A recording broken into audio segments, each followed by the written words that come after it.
Hello everyone, welcome back to Fortner Industries. Today I'm going to talk to you about this little lock core here. This is the lock and latch mechanism for my Jeep YJ center console, and ever since I've had the Jeep, this latch has been broken. Digging into it a little more once I'd removed the latch from the lid, I saw that there is a spring that is missing, and you can see this red arrow points out where that needs to be. At some point, either that spring broke or it got tweaked somehow and flung into space. Anyway, I need to replace the spring. So first off, you need a T15 Torx bit. I had a T15 in my tool set that I use for electronic parts. So just take out that screw and then the core comes apart. Second, you need to get a spring, and I just went to Ace Hardware and got the very smallest spring that they offered.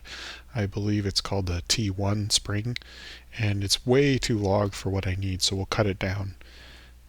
And after testing out some different lengths, I found that 0.39 inches or 10 millimeters seem to work really well. Once you have the spring cut to length, it needs to go on the latch mechanism here.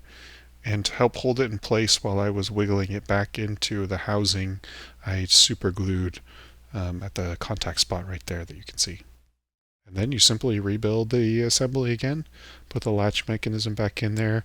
It has a set of almost like oar locks that it sits into. You can tell when it's in the right spot because it will rotate in the little captured holes that it sits in. The spring has a socket that it fits into on the end there, so once it's popped into place, it doesn't move. And that's it. So thanks again for watching. This is a very short little video. Just something quick and easy that I found. I found two different Jeeps had this lock broken, so I think this spring coming out must be a pretty common thing, and hopefully this helps out someone there.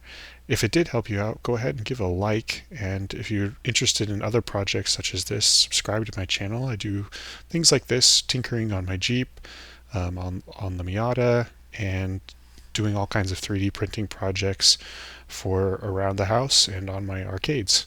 So if any of that interests you, go ahead and subscribe, and I'll catch you next time. Thanks. Bye.